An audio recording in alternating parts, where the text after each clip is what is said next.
कि गाजियाबाद के district magistrate office में इस वक्त मेरी मौजूदगी है। चंद्रशेखर आजाद जब मथुरा गए थे और उन पर जो हमला हुआ उसी को लेकर ये नाराजगी अब थमने का नाम नहीं ले रही। आजाद समाज पार्टी के तमाम मुखर नेता, महिलाएं भी सीधे तौर पर आ गई हैं, तो उन्हीं से बातचीत करेंगे। ज्ञापन देखिए, अभी अभी आपको बताना चाहेंगे कि ऑफिस में डीएम को ज्ञापन ये लोग सौंप चुके हैं, तो सीधे बात करेंगे। क्या नाम है आपका? मेरा नाम शैलजा है। बताइए शैलजा जी, एक के बाद एक चंद्रशेखर आजाद पे जो पथराव हुआ, क्या कहना चाहेंगी? सिंपल सी पता, हम लोग को स्ट्रैटेजी पता चल रही है कि जो ऑपोजिशन है वो बिल्कुल भी तैयार नहीं है इस बात को मानने के लिए कि संसद में एक मुखर नेता हमारा पहुंच चुका है और उसकी आवाज इतनी बुलंद है, उस आवाज बुलंद को दबाया जाए। ऐसे नहीं तो पत्थर मारकर, पहले गोलियों से दबाया जा रहा था, वहां नहीं चला क्योंकि संसद में पहुंच चुके हैं। तो अब सोचा जा रहा है कि पत्थर है, जो कि अनआइडेंटिफाइड अटैक होता है, तो उस पर उन्होंने सीधे से बोल दिया कि पत्थरों को कोई पहचानने वाला तो है नहीं, तो उन्होंने पत्थरों से पथराव करना शुरू कर दिया। ये तो वो है जो कि हमारे रिकॉग्निशन में आया है। आपको खुद नहीं मालूम कि अगर एक बंदा जा रहा है और रास्ते में हम एक जर्नी पे हैं, तो कोई इधर से निकल के उधर से निकल के ग्रुप के साथ क्या आके कर सकते हैं। एक ऑलरेडी प्रायोजित तरीके से किया हुआ हमला था, जिसको ये कहा गया है कि बाहर के अनजान लोगों ने आकर किया।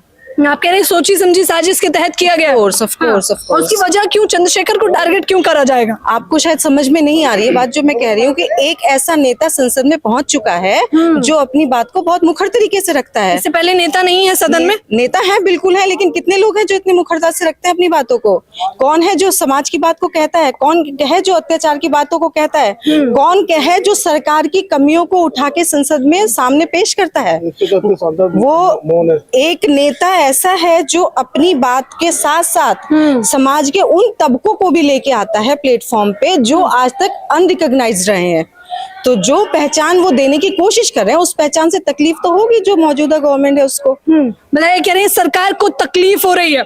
मैं आपके माध्यम से एक बात कहना चाह रहा हूँ। जिस तरह से हमारे आजकल हमले हो रहे हैं ना भारतों पे, तो मेरा पूरे समाज से, पूरे लोगों से ये कहना है कि भाई अपना सबसे पहले अपनी सुरक्षा, अपना इंतजाम खुद करो, और जितने भी बाउंसर आप रख सकते हो, जितना खर्चा आप शादी में कर रहे हो, बाउंसरों पे खर्चा करो। और मैं भीम आर्मी आजाद समाज पार्टी के तमाम पदाधिकारियों से कहना चाह रहा हूं कि जहां भी कोई बारात अपने समाज की जा रही है और आप रास्ते में आ रहे हो, तो वहीं रुक जाओ, उस बारात की सुरक्षा करो, उस बारात को देखो, कहीं उसमें कोई अत्याचार तो नहीं होने वाला, कहीं उसमें कोई पथराव तो नहीं होने वाला। आप कह रहे हैं कि जो है आजादी के इस अमृत काल में दलितों की बारात सुरक्षित नहीं है? बिल्कुल नहीं है मैम। कहाँ पे सुरक्षित? आप मेरठ में देख लो, किसी भी इलाके में। मैं तो सुबह जब अखबार देखता हूँ या अपना सोशल मीडिया देखता हूँ मैम, पूरी खबर यही भरी रही है। हमें तो समझ में नहीं आ रहा कि ये हो क्या रहा है। ये लगातार बढ़ता ही जा रहा है, कम का तो मतलब नहीं है। जितना हमारा समाज, हमारा देश तरक्की कर रहा है, उतना ही हम लोगों पे अत्याचार हो रहे हैं। क्यों हो रहे हैं ये आप उनसे पूछो, जिनकी सत्ता है, जिनकी भागीदारी है, वो बताएंगे। बताइए, योगी जी कह रहे हैं सबका साथ और सबका विकास। मैम अभी मैंने कार्टूनिस्ट का वो पढ़ा था, अभी वो एक चित्र देखा था, उसमें कार्टूनिस्ट में लिखा था योगी जी मंच में भाषण दे रहे हैं कि हमारा जो वो कुंभ हुआ है वो बहुत सफल हुआ है। नीचे से उस बंदे ने पर्दा उठाया, जो सुबह मैंने देखा था, उसमें लाशें पड़ी हुई थी, कि आपका सफल तो हुआ है, लेकिन वो लाशों के जरिए से सफल हुआ है। लाशों पे पैर रख के आप ऊपर चढ़े हैं, वो बताने का प्रयास है। क्या नाम है आपका? मेरा नाम उषा मधुर है। बताइए उषा जी, चंद्रशेखर आजाद के हमले के बाद जो ज्ञापन सौंपा है, उस पे क्या प्रतिक्रिया है? जो हमारे भाई हमारे समाज की लड़ाई लड़ रहे हैं, और जबकि ये इस सरकार को ये खल नहीं रहा कि जो हमारे ये चंद्रशेखर भाई हैं, जो एक अच्छा नेता है, युवा नेता है, जो कि संसद में जीतकर पहुंचे हैं, जो हमारे बहुजन समाज की महिलाओं की, बहनों की, सबकी ही लड़ाई लड़ते हैं या उनकी आवाज उठाते हैं, तो वो इस मनुवादी सरकार को हजम नहीं हो रही है ये बात है। तो सीएम योगी आदित्यनाथ की सरकार को आप मनुवादी कह रही हैं? मनुवादी सरकार है ही, और कैसे सरकार है वो? मनुवादी है, और हमारी विचारधारा से तो बिल्कुल अलग है, क्योंकि हमारे समाज को तो वो देखना ही नहीं चाहती, बिल्कुल दलित विरोधी सरकार है पूरी है। तो और क्या कहेंगे बताओ इसको? दलित विरोधी सरकार है क्या सीएम योगी आदित्यनाथ? अभी आपने एक बात बोली थी कि क्या संसद में कोई नेता नहीं है जो उठाएगा? मैम, संसद के अंदर एक वो नेता है जो दलित नेता है, और वो हर एक मजदूर, हर एक गरीब और हर एक शिक्षित के लिए आवाज उठाते हैं। लेकिन टारगेट उनको ये है कि आज एक दलित समाज के अंदर एक नेता ऐसा खड़ा हुआ है जो उनकी आवाज को बुलंद कर सकता है, और उसी को दबाने के लिए वो लोग आज, मतलब कि तुम देख रहे हो क्या हो रहा है अभी, पथराव जो किया, तो वो उन्हीं की आवाज दबाने के लिए हो रही है कि एक नेता आ चुका दलित में। पहले मायावती जी थी, आज मायावती जी नहीं बोल पा रही है, लेकिन आज चंद्रशेखर भाई बोल रहे हैं, तो उनकी आवाज को बंद करना चाह रहे हैं। लेकिन हम लोग डरेंगे नहीं मैडम, हम लोग डरेंगे नहीं। हमें पता है कि ऐसे अगर छोटे छोटे जो हम डर गए, तो फिर हम नहीं डरेंगे। आज 131 सांसद चुप बैठे हुए हैं इस अन्याय अत्याचार पे, पूरे के पूरे मौन बैठे हुए हैं। किस लिए बैठे हुए हैं? सत्ता के लालच में, सत्ता का उन्हें वो मिल रहा है ना, लॉलीपॉप, तो उस वजह से तो बैठे हुए हैं वो, कोई नहीं बोल रहा। मात्र एक सांसद है जो संसद के अंदर बोल रहे हैं, वो है माननीय चंद्रशेखर आजाद। इसके अलावा सेकंड पर्सन आप भी बता दो, मैम आप भी पत्रकार हो, कोई बोल रहा हो तो आप मुझे बता दो। कोई नहीं बोला। आप बताइए, आप कैसे देख रहे हैं आजाद समाज पार्टी जिस प्रकार से जो है वो आवाज उठा रहे हैं, ये लड़ाई बड़ी महंगी पड़ रही है उन्हें। लड़ाई तो महंगी है। हाँ। सत्ता के नशे में सारे चूर हैं, कौन सा काम कर रहे हैं बताओ मेरे को? कोई काम नहीं कर रहा। सत्ता के नशे में चूर है और कोई काम नहीं हो रहा। बताओ महाकुंभ हुआ, कितनी लाशें हुई, किसने, न्यूज वाले ने किसने दिखाया? किसने नहीं दिखाया। ये हमारे जो जाति है, बहुजन समाज है, डेली उत्पीड़ा होती रहती है, डेली उत्पीड़ा होती रहती है, कोई किसी को नहीं दिखाता। क्यों नहीं दिखा रहे? सत्ता का नशा है और कोई नशा नहीं है इन्हें, और कोई ऑप्शन नहीं है इनके पास। चंद्रशेखर आजाद के हमले को आजाद समाज पार्टी के लोग जवाब कैसे देना चाहेंगे? जवाब पूरे तरीके से जवाब देना चाहेंगे, किसी भी तरीके से आ जाए, किसी भी तरीके से। हमें जवाब चंद्रशेखर आजाद जी के ऊपर जो भी हमला हुआ है उसका जवाब हमें किसी भी हिंसात्मक तरीके से नहीं देना। हमें सिक्योरिटी चाहिए, जो सिक्योरिटी अगर एक एक्ट्रेस को दी जा सकती है, वेल रिनोन्ड एक्ट्रेस है, सो कॉल्ड सांसद हैं, अगर उन्हें सिक्योरिटी मिल सकती है। कंगना रनौत की बात कर रही हैं। यू कैन अंडरस्टैंड, मैं किसी का नाम नहीं लूंगी यहाँ पे, I am not naming anyone, but अगर ऐसे हमारे नेता को हमले होते हैं तो सिक्योरिटी हमें चाहिए, हर हालत में चाहिए। ऐसे नहीं तो वैसे दीजिए। हम आंदोलनों से हम नहीं डरते, सड़कों पे हम हमेशा खड़े रहते हैं। हमारा एक पैर सड़क पे रहता है तो एक पैर हमारा घरों के अंदर रहता है। तो हम किसी भी तरह की उस जाति से नहीं पीछे हटने वाले हैं जो हमारे लोग के ऊपर हो रही है। आप सिक्योरिटी दीजिए हमें। सिक्योरिटी के नाम पे केवल हमें 2 गनर्स नहीं चाहिए भाई। जो आप मुझे एक बताइए, जब एक ऐसे बंदे के लिए हमारी सरकार पैसा करोड़ों रुपया खर्च कर सकती है, वो करोड़ों रुपया हम ही लोग तो दे रहे हैं ना, वो हमारे टैक्स से आया हुआ है, तो हमारे ही टैक्स 85% हम लोग हैं, और 85% हम लोग का टैक्स अगर हमारे नेता के लिए नहीं यूज हो सकता तो किसके लिए यूज होगा? वो तो उस टैक्स से ही चाहिए हमें, और किसी से नहीं चाहिए। हमारा जो टैक्स दिया गया है उस टैक्स के रूप में आप हमें वापस कीजिए। हमें खैरात नहीं चाहिए, भिखमंगे नहीं है हम, भिखारी नहीं है हम लोग। मेहनत करते हैं, खाते हैं और जमीन पे रह के काम करते हैं, और जो हम टैक्स दे रहे हैं एक एक पैसे उसको हम वसूल के रहेंगे। देश हमारा है ये। बताइए, वकील भी हमारे साथ मौजूद हैं जिन्होंने बाकायदा ज्ञापन सौंपा है, क्या कुछ कहना चाहेंगे आप?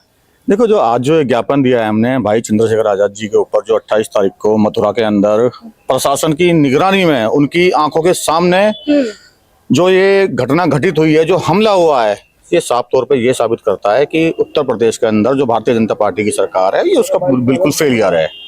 एक राष्ट्रीय अध्यक्ष के ऊपर प्रशासन की नाक के नीचे से चंद असामाजिक तत्वों द्वारा, जो बहुजन विरोधी लोग हैं, वो लोग राष्ट्रीय अध्यक्ष पर हमला कर देते हैं, उनके गाड़ी पे, उनके काफिले के ऊपर हमला कर देते हैं। ये तो सोची समझी साजिश के तहत हुआ है। हो सकता था कि वहां गोली भी चल सकती थी। अगर हम हमारे राष्ट्रीय अध्यक्ष की सुरक्षा नहीं कर सकती है भारतीय जनता पार्टी, तो मना कर दे, हम अपने राष्ट्रीय अध्यक्ष की सुरक्षा स्वयं कर लेंगे। लेकिन वो राष्ट्रीय अध्यक्ष होने के नाते भारत के अंदर सांसद भी हैं, वो नगीना से सांसद बने हुए, जो संवैधानिक पद है, और संवैधानिक पद पे रहते हुए संवैधानिक पद के नाते भारत की सरकार की ये रिस्पॉन्सिबिलिटी बनती है, जिम्मेदारी बनती है कि उनको सुरक्षा प्रदान की जाए, और जो उनकी सुरक्षा में ये चूक हुई है उसकी जिम्मेदारी भारतीय जनता पार्टी को लेनी पड़ेगी। उसके लिए पूरी तरीके से भारतीय जनता पार्टी जिम्मेदार है और हमेशा रहेगी। ज्ञापन किस किस को सौंपा है आप लोगों ने? आज जो ज्ञापन दिया गया है, ये डीएम महोदय के द्वारा दिया गया है, राष्ट्रपति महोदय जी के लिए। और हमारी मुख्य रूप से 2 मांगे रही हैं कि एक तो जो 28 तारीख में घटना हुई है, चंद्रशेखर आजाद जी के ऊपर जो हमला हुआ है, उसकी तत्काल तरीके से उन लोगों की गिरफ्तारी की जाए और उसकी सीबीआई जांच हो कि इस घटना से संबंधित कौन कौन लोग जिम्मेदार व्यक्ति हैं, उन सबकी सीबीआई जांच होकर के उनके खिलाफ तत्काल मुकदमा दर्ज हो, उनकी गिरफ्तारी हो। और दूसरी, हमारी राष्ट्रीय अध्यक्ष जी को जो सुरक्षा प्रदान की गई है, कहीं ना कहीं भारतीय जनता पार्टी का फेलियर है, जो सुरक्षा उनकी नहीं हो पाई जो काफिले पे हमला हुआ। तो हम भारत सरकार से ये भी मांग करते हैं कि हमारे राष्ट्रीय अध्यक्ष जी की सुरक्षा को और 4 चौबंद किया जाए और उनकी सुरक्षा को बढ़ाया जाए। प्रशासन ने तो जो चूक हुई है उसी से इनकार कर दिया, जब स्वीकारेंगे नहीं तो मांग कैसी पूरी होगी? देखो, ये तो प्रशासन हम आप सबने देखा, प्रशासन जानता है, ऐसा नहीं है प्रशासन को नहीं पता। ये तो मीडिया की ताकत है, जो वहां पे रिकॉर्डिंग हुई है, लोगों के पास जो फुटेज है उसमें साफ तौर पे दिख रहा है कि भाई की गाड़ी पे हमला हुआ है, पत्थर चले हैं। वो तो बस बहुजन समाज के महापुरुषों की ये आशीर्वाद मान लीजिए कि वहां गोली नहीं चली। तो हो सकता है कि इससे बड़ी घटना घटित हो सकती थी, लेकिन महापुरुषों का आशीर्वाद है भाई के ऊपर, जो ये बड़ी घटना नहीं हो पाई। लेकिन कहीं ना कहीं ये प्रशासन का फेलियर है। उनको वो पूर्व में सूचना दे दी गई थी कि मथुरा राष्ट्रीय अध्यक्ष जी पहुंच रहे हैं, लेकिन वो उस तरीके से इंतजाम नहीं कर पाए, या हो सकता है कि सोची समझी साजिश रही होगी ये। उन्होंने वहां पे प्रशासन तो खड़ा कर दिया, तंत्र तो ला करके खड़ा कर दिया, लेकिन उनको बोल दिया कि जो भी उपद्रवी आएंगे उनको उपद्रव करने देना, ताकि बहुजन समाज की आवाज को दबाया जा सके। मतलब ये आरोप मुझे लग रहा है बहुत गंभीर तरीके से भी लगाया गया है कि ये सोची समझी साजिश के तहत हुआ है पूरा मामला। जी जी बिल्कुल मैम। हाँ मतलब ये कह रहे हैं कि चंद्रशेखर आजाद को जानबूझ के एक दिन पहले मैंने खुद फेसबुक पे पोस्ट पढ़ी थी, उसमें लिखा हुआ था कि भगत नगरिया में जो सांसद जी आ रहे हैं वो आ तो गाड़ी में रहे हैं लेकिन जाएंगे एम्बुलेंस में। इसका मतलब पहले साजिश हो चुकी थी, उन लोगों को पता है, तो इसका मतलब साजिश है मैम, पहले से ही है। इसको प्रशासन को देखना पड़ेगा उस चीज के लिए। कि प्रशासन का क्योंकि लचीला रवैया रहा इस वजह से ये हुआ। हाँ मैडम, क्योंकि मैंने वो देखी है पोस्ट, उन्होंने साफ साफ लिखा हुआ है, मैंने पोस्ट जो पढ़ी थी साफ साफ लिखा हुआ है कि चंद्रशेखर भाई आ तो गाड़ी में रहे हैं लेकिन जाएंगे एम्बुलेंस में। ये क्या मतलब हो? इसका मतलब साजिश है। तो मैडम ये और तो क्या वो जो लोग हैं, तो अब सवाल ये बनता है अगर सोची समझी साजिश के तहत किया गया है तो क्या जो मनुवादी सोच के लोग हैं उन्हें पता है कि आप लोग इतने कमजोर हैं कि कुछ होने वाला नहीं है? मैम कमजोर नहीं है, उनको पता है कि एक नेता खड़ा हो चुका है, कमजोर नहीं है वो। उनकी आवाज को दबाना चाह रहे हैं कि आज एक दलित नेता खड़ा हो चुका है, वो कमजोर नहीं मान रहे। उनको पता है कि देश के अंदर पहले मायावती जी थी, आज चंद्रशेखर भाई खड़े हुए, उनकी आवाज में दम है, पूरा समाज उनके साथ खड़ा हुआ है एकजुट। तो वो उनकी आवाज को दबाने के लिए और हम बैठेंगे नहीं चुप, हम दबने वाले नहीं है। मनुवादी सरकार आप बार बार रिपीट करती है, मनुवादी सरकार आपको लगता है मनुवादी है? आपको तो बल्कि कहना चाहिए हिंसावादी सरकार है। इसको हिंसा के अलावा कुछ आता नहीं। गुजरात से लेके यहाँ तक जो गुजरात में मैसेकर हुआ था उसका एग्जाम्पल वो पूरी कंट्री में सेट करना चाहते हैं। उन्होंने सोचा कि वो जो फॉर्मूला है वो हर जगह काम कर जाएगा, लेकिन गुजरात के लोग इनसे दब के चुप के या जो भी उन लोगों ने एक पर्टिकुलर उसको टारगेट किया, एक कम्युनिटी को टारगेट किया, वो लोग वहां पे हो सकता है कि किसी वजह से चुप रहे, लेकिन ये देश का सवाल है। देश में सब एकजुट होना जानते हैं। एक अकेले गुजरात पे आपने राज कर लिया तो आप पूरे देश पे नहीं कर सकते। लेके कश्मीर से कन्याकुमारी तक इतने आंदोलन है, इतने आंदोलन है, अगर हम गिनाने चलते तो शायद इनको पता भी नहीं चलेगा। अभी तो आप यहाँ पे खड़े होकर राज कर रहे हैं ना। गुजरात का मॉडल लगा के आपने ये काउ बेल्ट बना दी है कि लेके यहाँ पे जहाँ पे गाय का आपने बोलबाला कर दिया है, गाय के नाम पे, काउ बेल्ट के नाम पे। इस बेल्ट के अलावा भी कुछ है इंडिया, उसके अलावा भी है भारत। उस तो आरोपियों के हौसले इतने कैसे बुलंद है? इसीलिए तो बुलंद है ना, क्योंकि पीछे से उनको सपोर्ट मिलता है। बीजेपी का सपोर्ट है, डेफिनेटली मॉनेटरी सपोर्ट है उनको, मॉरल सपोर्ट है उनको, सारे सपोर्ट है। आप क्या बात कर रही हैं? जो एबीवीपी और सपोर्ट नहीं है, that is a wing of RSS. वो पूरा का पूरा पक्का है कि इन लोगों ने एक आर्मी के नाम पे। आपको क्या लगता है जो हमारे अग्निवीरों की जो जा रही है जो जॉब्स है उन लोगों ने शॉर्ट कर दी है? क्यों कर दी है? क्योंकि वहां पे सिखा के आप समाज में ऐसे लोगों को प्रोसीड कर रहे हैं जो लोग आने के बाद यहाँ पर ये काम करेंगे, जो लोग यहाँ पर आने के बाद ये काम करेंगे कि हम सीख के आए हैं वहां पे और हम समाज में अराजकता फैलाएंगे। तो कह रहे हैं मनुवादी सरकार नहीं है बल्कि हिंसकवादी सरकार है ये। कह सकते हैं, बिल्कुल कह सकते हैं। जिस तरह से शासन प्रशासन के सामने भाई चंद्रशेखर आजाद न केवल एक व्यक्ति हैं, वो किसी पार्टी के राष्ट्रीय अध्यक्ष भी हैं और वो सांसद हैं। यदि इस राज्य में अगर सांसद और पार्टी के अध्यक्ष भी अगर सुरक्षित नहीं है तो आप देख सकते हैं कि उस प्रदेश में उस क्या माहौल है। किसी भी तरह का भय नहीं है इन असामाजिक गुंडों में। बहुत ही निंदनीय है, बहुत, जिससे कि बहुजन समाज में बहुत ज्यादा आक्रोश है, रोष है और ये कतई किसी भी कीमत पे बर्दाश्त नहीं करा जाएगा, बर्दाश्त नहीं किया जाएगा। और ये